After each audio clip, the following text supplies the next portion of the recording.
સમાજના અગ્રણીઓ દ્વારા કલેક્ટર કચેરી ખાતે આવેદનપત્ર આપવામાં આવ્યું। અગાઉ મદરેસા વિરોધ બીજા સમાજના લોકોએ આવેદનપત્ર આપીને મદરેસાઓ બંધ કરવાની માંગ કરી હતી। આજ રોજ મુસ્લિમ સમાજ દ્વારા મદરેસાઓના મિતમાં આવેદનપત્ર અપાયું। મોટી સંખ્યામાં મુસ્લિમ સમાજના લોકો હાજર રહ્યા હતા।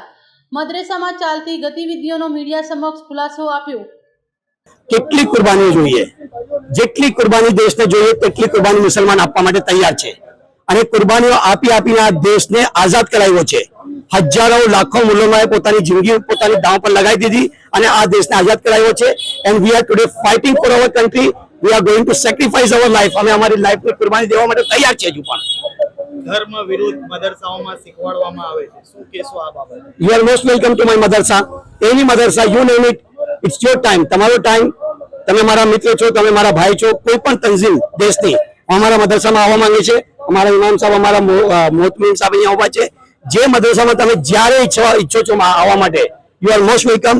તમને અમે નાસ્તો કરાવીશું, તમે બતાવીશું અમે ત્યાં શું તાલીમ આપી રહ્યા છે।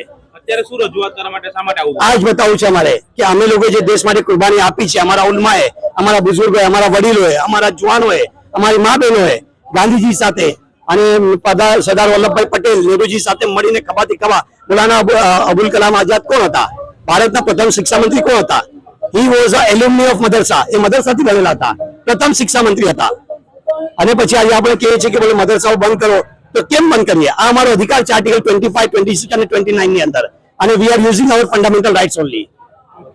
Bureau report, Inayat Mansuri, Surat.